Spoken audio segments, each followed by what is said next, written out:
Hello，大家好，我係 Judy。大家好，我係 Tony。我哋今日咧就嚟到咗易進半島啦，咁都係想同大家而家講翻嘅呢一個31座嘅呢一個單位啦。咁我哋可以見到佢而家嘅呢一個小區嘅呢一個平面圖啊，因為我哋一直都係知道咧，易進半島咧離翻我哋嘅珠海市區香洲區咧就非常之近嘅，隔咗一條馬路嘅一個距離啦。咁而家我哋就睇到佢成個小區嘅呢一個沙盤嘅位置。咁目前在售咧就有翻我哋嘅31座咧係樓層比較多選擇嘅，30座咧都有唔同嘅一個樓層啦，可以做翻個選擇。兩邊嘅戶型咧就完全一模一樣噶啦。冇錯，而31座就上次我哋過嚟拍易進半島嗰陣時就最新加推嘅，現時我哋都更新翻下呢個屋苑嘅最新嘅情況俾大家做翻一個挑選，因為我哋經常都會講呢度離珠海最近，但係佢價錢性價比對比成個坦洲南部嚟講，佢其實係非常之高嘅。一陣我哋都可以睇下特價單位。咁而家呢一邊咧就有翻易進半島所有嘅呢一個銷控表啦，就可以見到31座咧目前在售嘅所有嘅一個樓層啦，都可以見得到。面積咧就係109方至翻我哋嘅120方嘅呢一個單位啦，有翻2梯4戶嘅呢一個區別。其實咧都可以順便睇埋隔離嘅呢幾個戶型嚇。咁我哋可以見到33棟啦，到翻35座佢啲咧就係2梯5戶嘅一個設計。咁30座同埋31座咧唔同嘅地方咧，佢就2梯4戶嘅設計，相對嚟講咧密度都會低翻啲嘅。咁都可以見到咧，其實34、35係冇任何剩低嘅一個樓層去做翻一個選擇啦。可能咧都有翻佢嘅呢一個頂樓單位啦。如果有興趣嘅話，就可以睇翻佢做翻特價嘅呢一個頂樓單位，性價比咧都會比較高。但係咧就要挑選翻自己中意嘅樓層啦。咁對於30座咧，亦都有翻唔同嘅樓層。相對高層嚟講咧，120方咧都有部分嘅高層啦，都唔係頂樓單位，可以做翻一個挑選嘅。咁剩單咧就係31座係最多嘅一個樓層啦。真係易進半島比較好嘅就係佢嘅面積單位嘅一個實用性係比較高，同埋佢整體嘅話係適合於我哋一啲改善型，即係我哋舒適型嘅一個居住嘅。係啦，咁而家咧我哋見到咧，因為一直都有聽到呢一個新聞啦，咁而家咧都有翻呢一個公示咧就貼翻喺呢一度嘅，就可以見到係易進半島後邊嘅呢一條路嘅位置啦。利園路呢一個位置咧，佢係通往我哋嘅珠海市區嘅，咁呢一度咧亦都係最近嘅一個距離啦，就可以通往市區。咁而家咧就開始喺度進行一個動工啦。咁預計咧其實咧就話係明年嘅，但係具體嘅一個時間咧就未出嚟嘅。但係佢而家已經係做緊呢一個動工啦。即係以後如果從珠海市區行過嚟嘅話，就唔單止可以行路，以後可以揸車翻過嚟屋苑呢邊，就會更加方便翻兩邊嘅一個貫通。因為之前如果我哋翻嚟，我哋要兜一個圈揸車一定要兜一個圈翻嚟售樓部呢邊嘅，就會慢少少。所以講今期我哋拍攝翻都係更新翻下呢個屋苑最新嘅狀況俾大家知道。包括咧佢呢一度咧都可以同大家講翻，因為之前咧我哋係有步行啦，去到我哋珠海嘅呢一個碧綠城呢一個位置嘅，咁步行嘅時間咧差唔多係8分鐘左右。咁而家咧有翻可以通車咧，更加方便大家嘅一個通行啦。咁我哋咧都係想去呢一個示範單位咧，就影俾大家睇。咁而家咧就有做翻嘅特價嘅一個單位咧，基本上全部喺度啦。如果你想玩翻我哋咧攞到佢嘅一個特價單位嘅一個表格啦，都可以揾我哋攞翻啦。冇錯，因為佢特價最平嘅話，啲低樓層會平啲。之前有講啦，啲一樓嘅話8000幾係一樓嘅單位，或者1萬零幾百。佢常規單位即係你正常樓層其實係11200左右嘅，大家就要根據呢個咁樣嘅價錢去做翻一個挑選啦。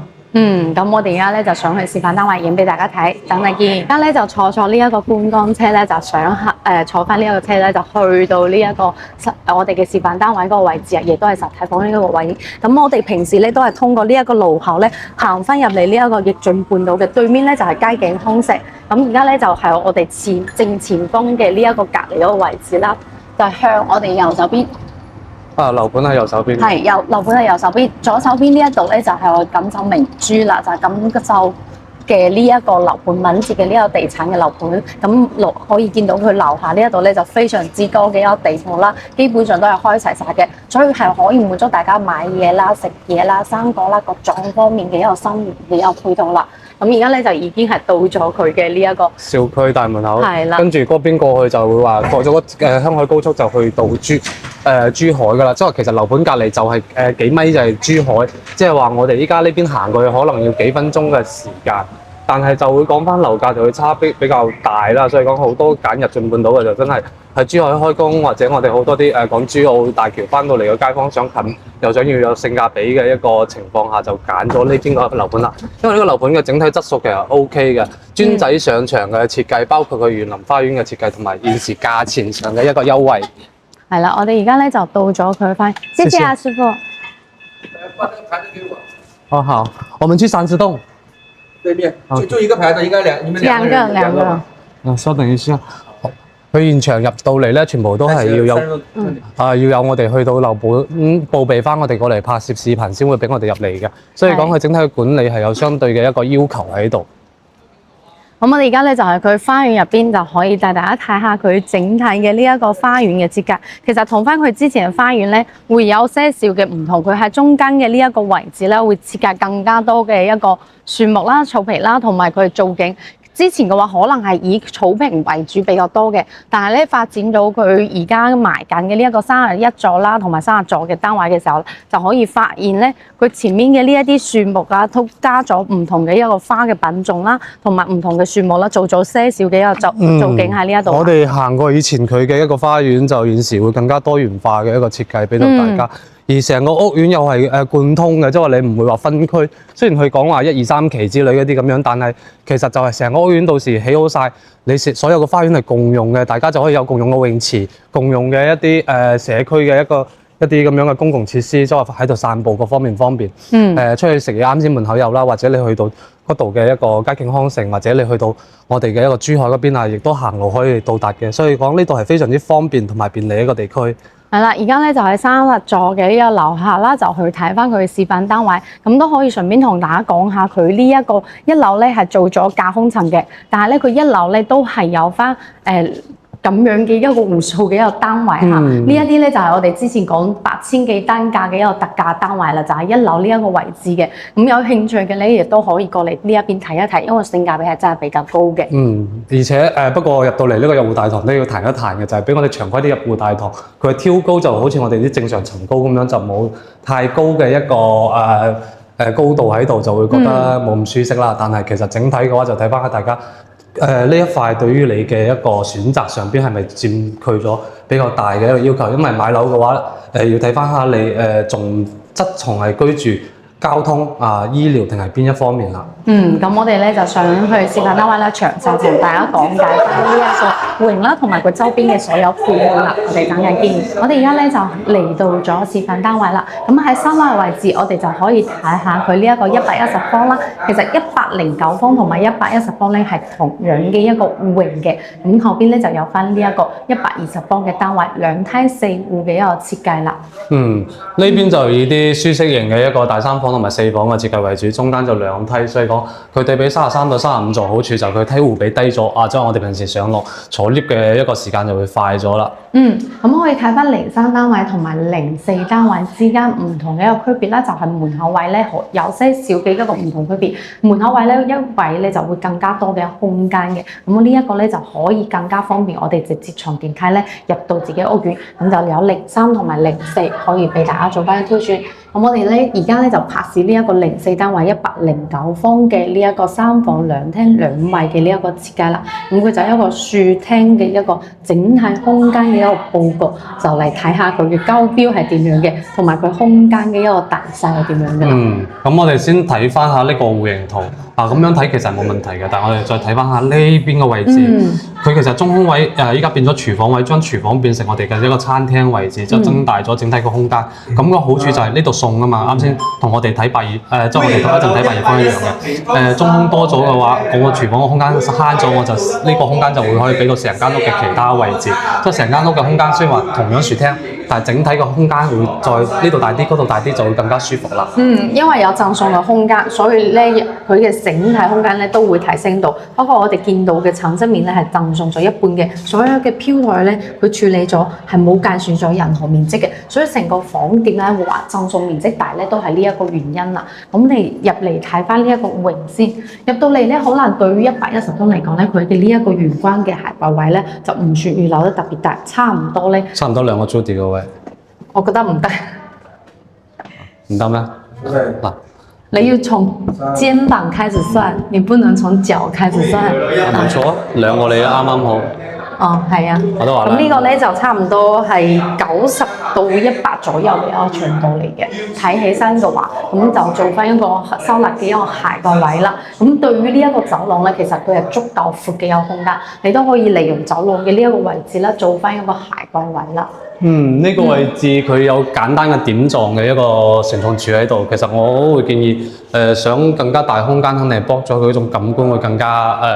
即係開放式嘅廚房感官會更加舒服嘅。係，其實咧就可以俾大家睇下呢一個位置嚇。其實咧對於廚房嘅呢一個場面嚟講咧，就啱先我哋經歷過我哋嘅呢一個位嚟講咧，其實咧佢呢一個空間可以講係非常之大嘅，成個開放式廚房，因為佢廚房超級大。呢個廚房都係我睇到中意嘅廚房。因為啱先有講啦，佢將嘅一個贈送嘅中空位佢唔做房啦，佢做咗廚房嘅空間，所以講會比我哋常規呢啲1平嘅單位嘅廚房係大好多嘅。佢唔輸蝕，依家市面上擺3、4方，就係因為佢做大咗個廚房，令到廚房嘅空間留翻俾飯廳，就唔使話飯廳冇一個位置。咁呢一個廚房咧，容納3到4個人嘅空間完全冇問題嘅。呢邊咧就預留咗一個單門雪櫃嘅一個位置啦，咁如果你係經歷咗一個改變啦，開放式廚房啦，咁你都可以擺放一個雙門嘅雪櫃喺呢一個位嘅。現時就呢啲亦都係佢一個交付標準嘅樣板房，都拍翻俾大家睇。整體嘅感官就會簡單但係佢實用性為主，方便於我哋以後裝修。即係如果精裝單位你唔想裝修，買家具家私可以入住。但係你想裝修嘅話，呢啲白牆啊，呢啲咁樣嘅一個稍微咁樣淺色少少嘅色調嘅話，係會方便翻我哋以後嘅搭配嘅。咁呢一個中空位置咧，亦都係全贈送一個面積啦。再嚟到呢一邊咧，就嚟到咗餐廳位。餐廳呢邊咧，其實咧就可以見到，可能大家一眼睇嘅時候覺得呢一個場面唔算太闊嘅一個場面，但係佢呢一個闊度咧，其實係非常之大嘅。你可以直接擺翻一個大嘅餐台，呢1.8米嘅餐台咧，至呢個位咧係完全冇任何嘅一個問題嘅。包括咧佢可以坐6到8個人嘅一個空間嘅。咁我哋嚟睇翻佢嘅客廳位置先。我跟你說，它什麼不是交標，就是它空調不是交標。然後廚房的櫃子不做好，這3個邊體不是交標，它有事先的。係。咁我哋嚟睇翻佢呢一個客廳嘅位置，整體嘅開間咧就4米有開間，咁佢109方做4米開間，其實空間嚟講都係非常之大嘅，咁就可以睇到佢成個通透嘅一個感覺啦，到咗呢一個面都係非常之闊。其實我哋可以見到佢而家現時階段好多嘅一個示範單位，包括交付標準，佢全部用翻嘅都係一個大磚嘅，交俾你嘅時候都係用翻一個大磚嘅設計。咁呢度咧就係60乘於1.2米嘅一個大磚啦，咁會顯得更加大氣啦。包括我哋睇到嘅罅咧都會比較少翻啲，成個空間都會更加好睇啲嘅。嚟睇翻佢呢一個陽台嘅一個部分，我哋行到呢邊嚟睇到佢嘅呢一個大露台嘅位置啦。成個露台嘅一個進深咧，差唔多去到1.8米嘅一個大進深，望翻出去咧就以花園嘅一個景觀為主啦。我哋先嚟睇翻佢呢一個位置先。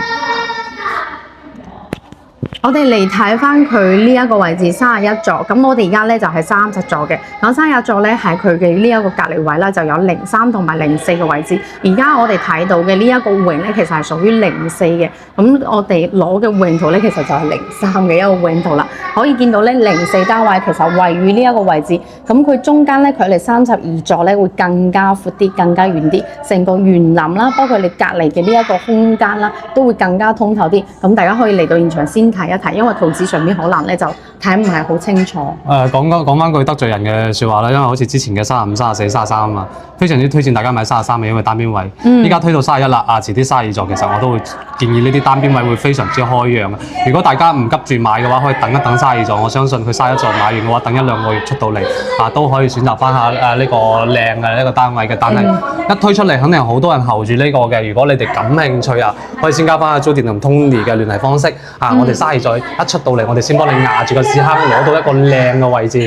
咁你而家咁樣介紹啦，我要點樣接下嚟嘅話咧？嗱，其實咧，無論係邊一個樓座、邊一個榮啦，其實我哋都係優先推薦靚嘅單位咧，俾大家可以做翻一個選擇嘅。所以就好似啱先 Tony 講嘅呢一個32座，佢的確係一個單邊位置嚟嘅。但係咧，你想要話好似33座咁開揚咧，可能就會比較難啲啦。但係咧，佢都係一個單邊戶嚟嘅，視野同埋採光咧都會更加正啲。單邊位高層會望穿翻嗰邊嘅位置嘅，但係因為嗰邊嘅一個樓座可能收樓嘅時間亦都會更加長。每一棟嘅話，佢越後開售，佢嘅收樓時間就越長。即係如果你唔介意一個收樓時間，就可以等一等。如果你話想快啲收樓嘅話，肯定係建議你揀早啲嘅單位，因為對於景觀視野要求唔同嘅一個街坊朋友我哋反而更加重視我哋嘅一個更加早嘅退休生活，就可以選擇呢啲咁樣更加早開售嘅樓棟啦。咁佢所有嘅地板咧，房間入邊咧都係用翻呢一個木紋磚嘅。以前咧，可能我哋大部分咧都會用翻呢一個複合木地板。複合木地板，但係就容易爛。其實咧睇翻你點樣去做翻呢一個方方面面嘅保養同埋各種唔同嘅一個形式。咁的確咧喺廣東呢個天氣嚟講咧，佢潮濕咧同埋回南天嘅一個市場咧，其實係比較長翻啲嘅。所以而家好多嘅時候咧，都用翻呢一啲木紋磚啦，更加易打理啦。掃地機器人咧都唔怕卡翻你嘅磚面啦，呢一啲方方面面嘅都係話做咗呢一部分嘅一個改造啦，同埋改進嘅。因為其實最開始嘅木紋磚咧唔靚嘅，佢嗰啲花紋個種啦，可能係做得唔夠細唔靚嘅。咁而時階段咧就唔同顏色嘅木紋磚啦，可以供俾大家選擇，亦都係一個時代嘅一個進步。我哋嚟睇翻呢一個位置，都係呢一個窗位望翻佢花園嘅位。其實咧向翻我哋嘅後邊咧，隔離嘅位咧已經係去到珠海啦。呢一點咧都係大家睇中咗逆轉半島嘅呢一個原因啦。距離珠海咧一路之隔，無論我哋係享受珠海嘅呢一個配套啦，無論我哋去翻我哋坦洲嘅呢一個優越城，或者去到珠海嘅華發商都環宇城，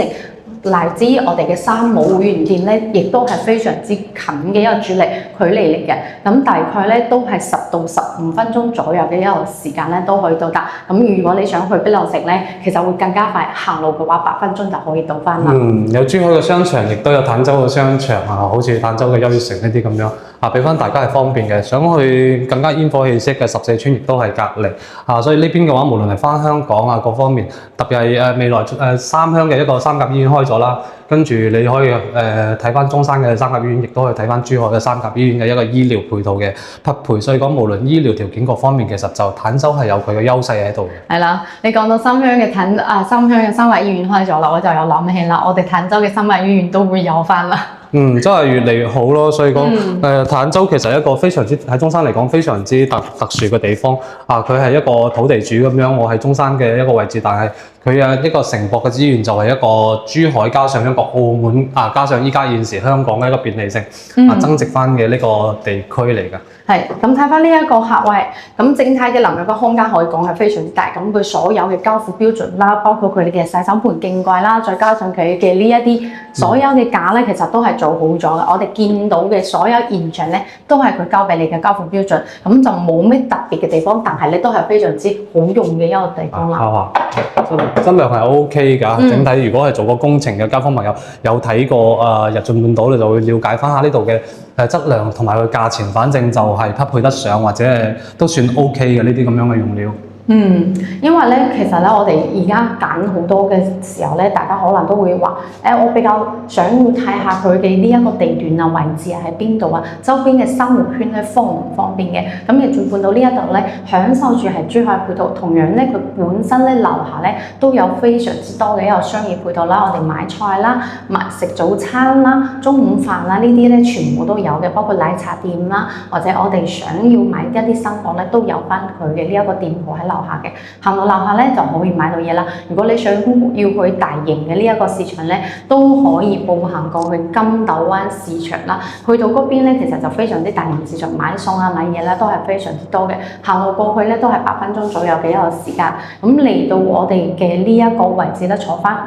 我哋嘅直通巴士去到香港咧，其實逆轉半島咧佢本身都有配有呢一個直通巴士嘅，只不過佢班次咧相對比較少翻啲。但係我哋嘅隔離咧就係街景康城，去到佳景康城樓下嘅呢一個永東巴士呢一度咧，班次係非常之多嘅一個選擇嘅，即係交通方面咧，其實係滿足咗大部分嘅人群啦，包括住喺澳門嘅街坊咧，亦都係一樣有翻奇關巴士直接到翻拱北關口，都係非常之方便嘅。咁呢一個咧就嚟到咗佢嘅第3間房間。第2間房間，咁嚟到呢一個第2間房間嚟睇翻佢整體嘅呢個空間，飄台咧佢係處理好咗嘅，咁呢一個位置咧就冇任何嘅飄台。不過咧就係你擺翻床嘅呢個設計咧，可能都係以居中啦，或者以邊咁樣去擺翻嘅。但係呢個房間咧，佢空間其實並唔細嘅。對面就冇景觀㗎啦，因為對面就係沙一座，咁樣你就睇翻啦。呢個單位如果你揀單邊位咁樣，你就可以望翻出邊嘅呢個花園路徑。所以我哋咧就係都會同大家講，呢個單位呢個榮啊，你要睇下呢個榮，呢個榮靚啊。咁我哋都會同大家講翻，包括你嚟到現場咧，我哋都會同你分析翻所有嘅呢一啲細節啦，包括優點缺點啊、周邊嘅配套啦，我哋都會帶你一齊去睇翻嘅。所以呢一個方面咧，就係我哋做翻Judy 同埋 Tony， 我哋2個人咧就推薦大家嘅一個優勢喺呢一度啦，就慳咗大家好多話。我去到現場啊，其實啱開始嘅時候，我好多區域咧我都唔係好了解，就好似我哋中山、珠海，包括咧有分好多區啊、東區啊、西區啊咁樣去分，我都唔係好清楚邊個係邊個嘅一個區域咧。咁呢個咧就係我哋可以幫大家分析翻，帶你去每一個區咧，先感受一下唔同嘅區域帶俾你感受，揀翻你中意嘅呢一個啦。係嘅，所以講大家如果想話對我哋係信任嘅，同埋真係想話揾一個真誠同埋服務好嘅一個 agent 嘅話，Judy 同 Tony 絕對幫到你，因為我哋服侍咗非常之多嘅一個業主同埋客戶朋友，佢哋俾到我哋嘅評價都係比較高嘅，所以講大家不妨可以試一試我哋嘅一個服務水準啦。係啦。咁我哋嚟睇翻佢嘅呢一個主位，主位咧就係一個長方體嘅，咁佢就做咗一個鑽石型嘅淋浴間啦，做咗馬桶位置啦，同埋洗手盆呢一啲整體嘅整體嘅一個設計嘅，咁可以見到咧佢呢一個型嘅整體淋浴間咧都唔會話細啊、壓迫啊、整體空間，其實真係要嚟到現場，因為咧好多時候咧好多人睇咗我哋嘅視頻啦，佢就會比較擔心我哋影翻出嚟嘅視頻咧同埋現場咧係咪一樣嘅？咁你就可以同我哋一齊嚟到現場對比一下，感受一下佢呢一個比例啊，同埋你現場見到同埋視頻入邊見到係咪一樣㗎啦？冇錯啊！視頻其實我哋影嘅一個美化其實唔高，因為我哋冇加美顏、冇加廣角嘅各方面嘅，我哋影到都係最真實嘅。唯一唔同嘅可能就係Judy 啦，因為好多人話見到 Judy 我將佢拍肥咗，其實真人會瘦啲，所以咁大家想見下Judy 真人嘅可以過嚟現場同我哋睇睇樓。因為琴日咧，我哋又見翻我哋嘅一位業主啦，都係非常之 nice 嘅一位姐姐嚇。然後咧，佢就話。佢問我 Judy 點解你咁瘦嘅？點解喺我視頻入邊？佢話你係咪近段時間瘦咗啊？然後我話咧，其實我一直都係咁樣嘅，可能係視頻入邊我係咁樣嘅。所以就我哋視頻其實冇添太多嘅，即係將人肥咗啫啊！但係整體個空間我哋都想話拍到最真實嘅一面俾到你哋。嚟睇翻呢一個咧，主人房做翻一個大嘅2米大床啦，3邊6床呢邊做翻衣櫃嘅設計，包括咧佢呢一邊咧飄台都係全贈送嘅一個面積，所以睇起身嘅呢一個成個通透性咧就非常之強啊！咁其實咧從主人房呢一個空間咧，你就可以知道你31座你有幾開揚啦。係㗎，所以主人房好處就真係佢有一個大開窗，啱先睇咗2間房，其實。有留意到嘅觀眾朋友都知道嘅，比較個開窗唔係好大，光線係 OK，但係我哋整體望出去景觀視野肯定係主人房呢種咁嘅，我哋先會話更加舒服㗎。包括咧，我哋可以睇下佢下邊嘅花園。我哋先睇下佢下邊花園咧，佢係做咗一個艇仔，然後再到呢邊係做咗一啲地面嘅瓷磚，但係佢未完全鋪設完嘅，但係都可以見到咧，佢而家嘅花園設計係預留得比較多嘅一個位喺中間，兩邊係做咗綠化，方便大家可以散步啦，或者做翻部分嘅係喺花園入邊休息嘅一個區域俾到大家嘅，就相對於之前嘅一啲花園設計咧，可能就真係有好大嘅唔同啦。以前都係中間咧，全部都係一啲樹木同埋草坪，咁而家咧係會增加更加多嘅空間咧，喺花園嘅呢一個中間位啦。有進步都有進步嘅，都唔係話一成不變咁樣去，只係為咗買樓而買樓，呢個亦都係一個比較好嘅信號。咁目前嘅話，佢呢一個單位嘅價錢咧，其實可以同大家講翻佢有8000幾一個單價嘅一個樓層啦，可以做翻一個選擇，都係啱先我哋見到嘅呢一個特價單位啦。咁都可以嚟到現場同我哋進行一個挑選。如果係講翻靚啲嘅樓層咧，就係11000起嘅一個單價。咁唔同嘅樓層咧，價錢都會有些少嘅唔同，但係我哋都會有翻我哋嘅粉絲回贈啦，同埋呢一個劈價優惠俾到翻大家嘅。咁呢個咧就大家可以放心交俾 Judy 同埋 Tony。而現時階段咧，仲有1萬嘅呢一個車位抵用券，同埋1年嘅物業管理費啦。咁都希望大家可以添加下 Judy 同埋 Tony 嘅聯繫方式，我哋一齊嚟到現場呢邊睇一睇。咁等陣咧，我哋就過去拍攝翻呢一個120方嘅示範單位俾大家睇到先。等陣見。我哋而家咧就嚟到咗呢一個120方嘅呢個單位啦，佢都係做到3房2廳2衛嘅設計。咁整體上嚟睇咧，佢呢一個戶型咧空間會更加大啲、更加闊啲，因為佢一樣做到3房嘅單位，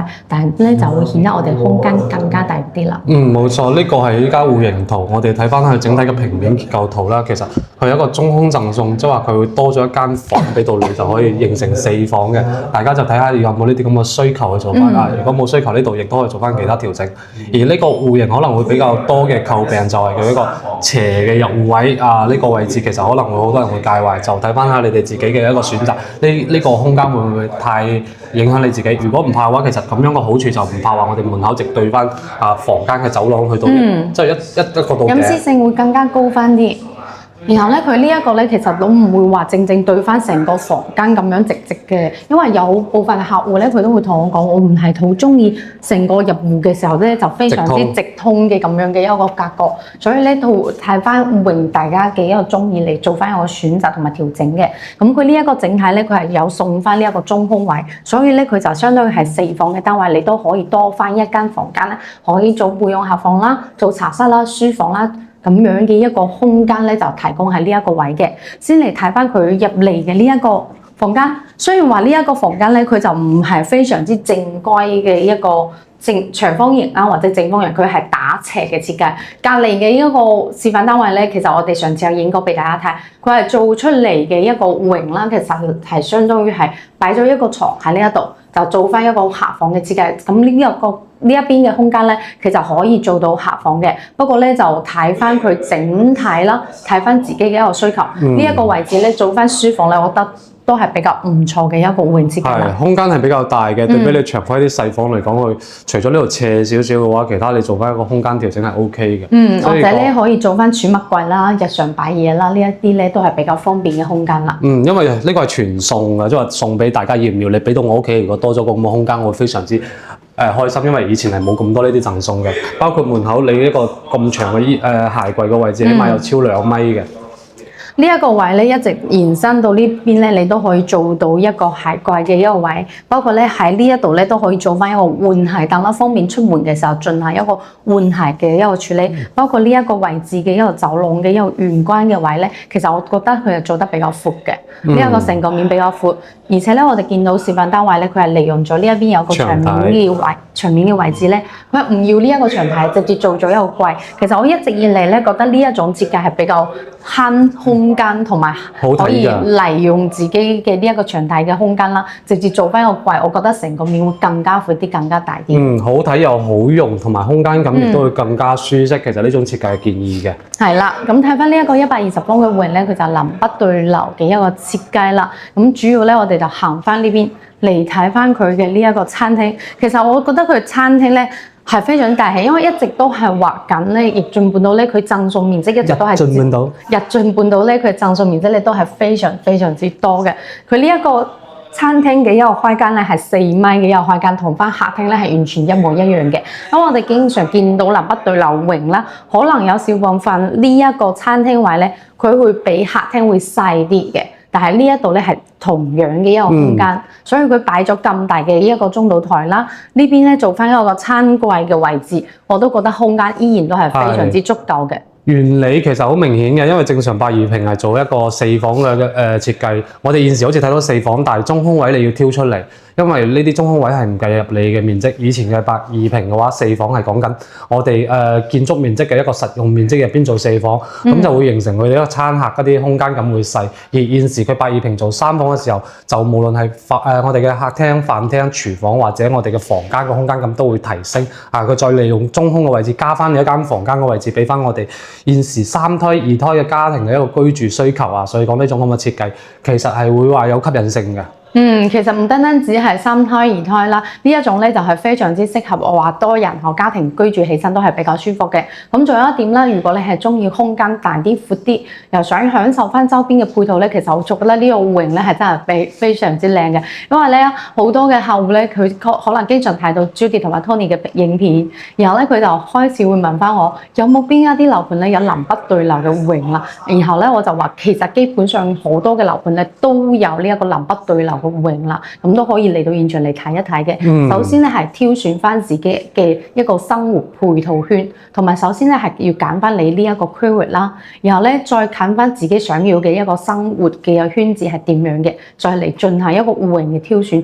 去到現場睇翻成個小區嘅一個設計。係，今次就深度剖析下呢個120平啦。阿 Judy 啱先所講南北對流啊，呢個戶型係有嘅。大家見到話，你呢度冇第二個雙露台喎，唔怕，因為你呢度有非常之大嘅一個採光窗喺度，即係你做翻窗口嘅位置，兩邊係可以對流嘅，而且佢呢度係一個非常之大嘅贈送嘅一個飄台位置，可以block咗，即係你增加咗你嘅活動空間。但係佢亦都有雙露台，呢個就係我中意呢個戶型嘅一個好處。佢另外一個生活露台喺我哋廚房入邊，即係我哋晾曬區，我哋可以避開咗我哋公共區間。有朋友嚟到你屋企，唔會話睇到你啲衫喺你嘅飯廳隔離嗰種感覺，又或者你做封咗露台之後咁樣嗰種感覺，其實同現時我哋差唔多嘅。呢一個位置咧就可以單獨做翻一個洗衣房，無論你封窗或者唔封窗都可以。你可以直接晾曬嘅區域啦，或者咧直接做翻佢嘅呢一個洗衣房嘅一個空間啦，亦都係可以嘅。咁我哋首先嚟睇下佢呢個廚房，可能呢個廚房咧就唔係非常之方正，但係其實咧佢空間係非常之大嘅。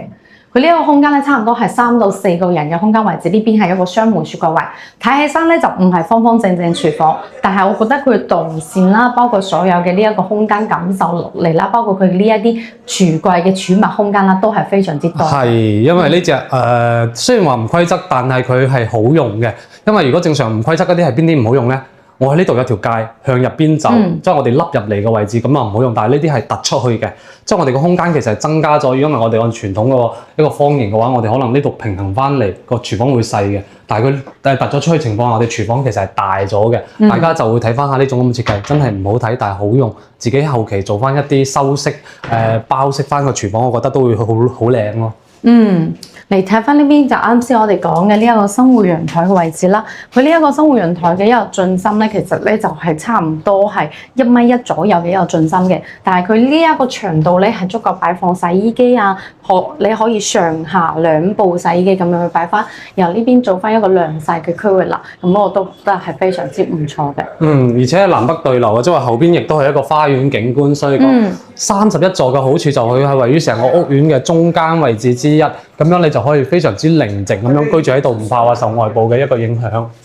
咁我哋嚟睇翻佢嘅呢一個客廳位置，客廳嘅整體開間咧就都係4米嘅。咁佢呢一個120方咧4米嘅一個開間咧都係比較正常嘅一個客廳嘅一個開間啦。所以佢呢一個空間咧係基本上冇壓縮到嘅，就我哋見到嘅呢一個場景嚟講咧，我覺得係非常之舒服嘅一個啦。而且想客廳大啲就學佢咁樣啦，封咗個露台，其實你嘅一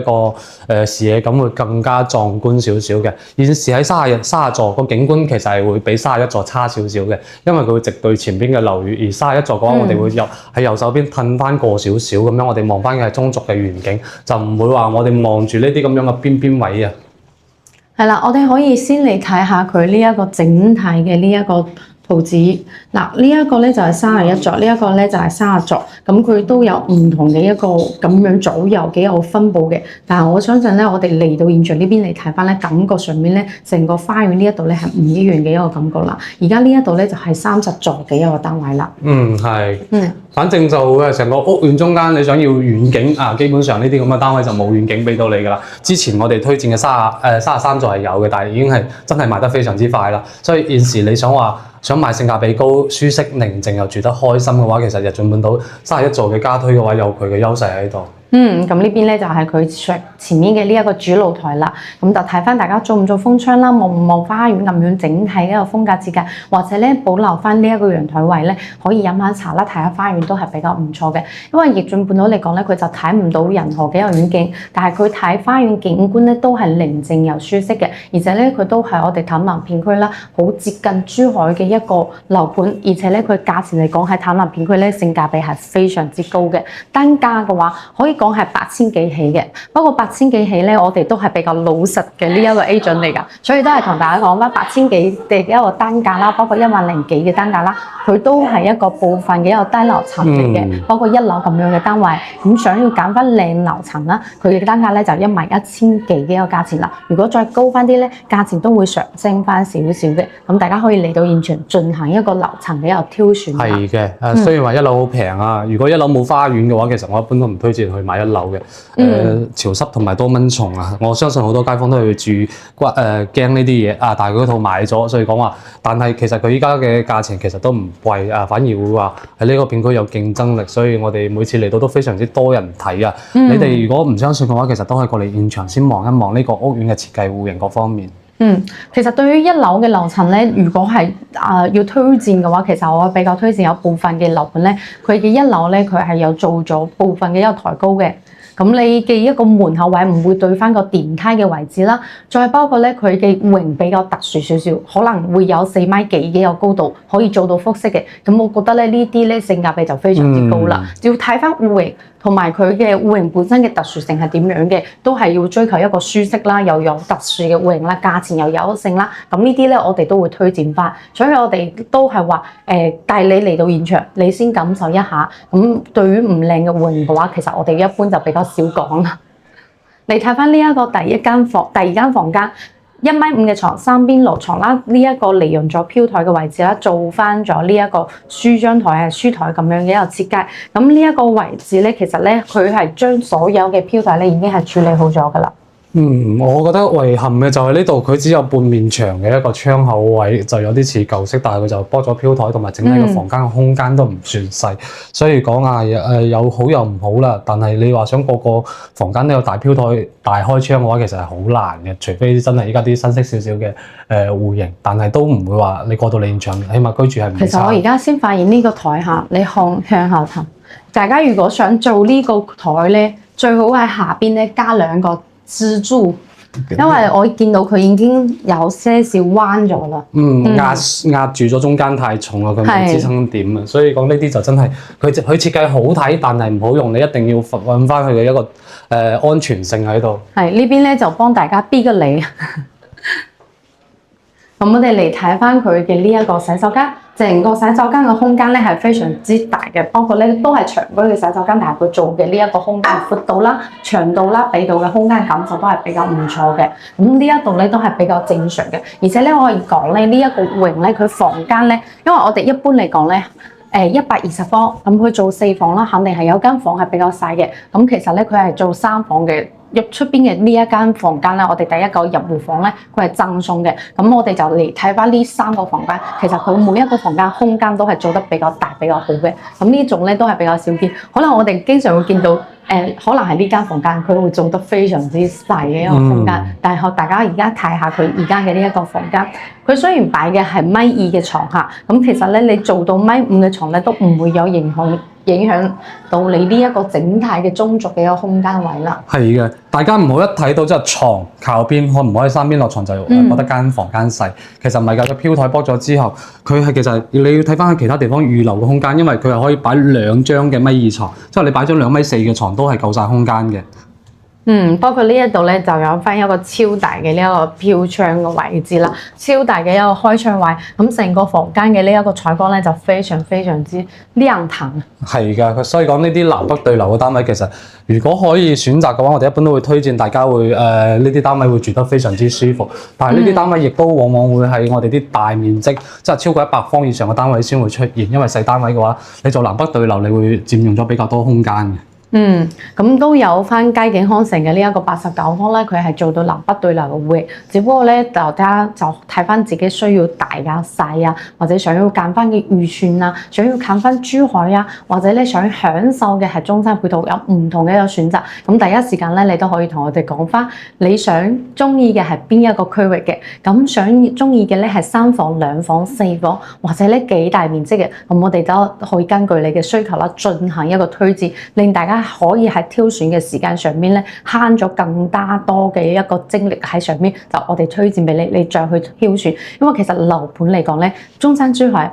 有非常非常之多嘅樓盤，你可能咧每一個都睇晒嘅情況下咧，就好難會揀到自己中意嘅，又會嘥咗自己好多嘅一個時間。換言而之就係眼花繚亂啊，睇得多其實反而心會亂嘅。而你哋揾到我哋，其實好多時候都係因為我哋可能相較而言，就我哋喺呢一方面係專業嘅，可以俾到你哋專業嘅意見。根據呢啲意見，你哋再去揀翻你哋中意嘅一個單位，就唔係話我哋專業，我哋幫你揀單位啊，只係想話幫你篩選咗啲冇必要嘅樓盤，等你哋嘅時效性更加高啊。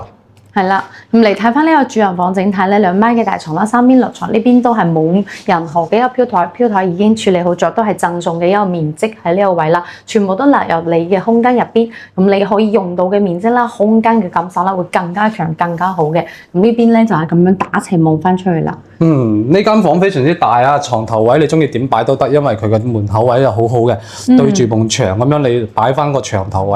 位，或者你將個衣櫃做一個 L 型，其實都好好嘅。稍等啊，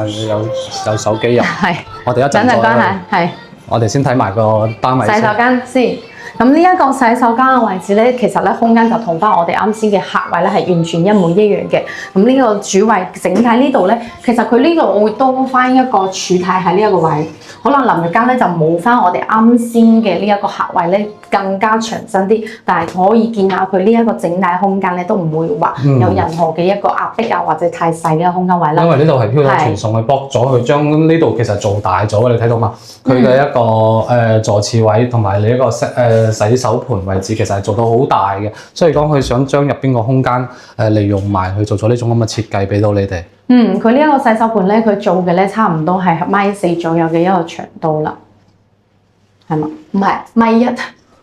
都大㗎啦，因為我哋正常啲有啲細嘅一個星盤就咁細就放住喺度，就咁個位置就冇㗎啦。所以講呢種咁樣嘅俾到我感覺係夠晒實用嘅。即係空間其實係足夠大嘅，因為一直都係話，哎呀佢贈送空間好多啊，咁係點樣嘅咧？嚟到現場睇一睇你就知道啦。嗰個可以通過上面嘅聯繫方式添加 Judy 同埋 Tony， 我哋一齊嚟到現場睇一睇。咁目前嘅話，正常比較靚嘅樓層嘅單位幾有價錢啦。佢呢一個單價咧就係1.1米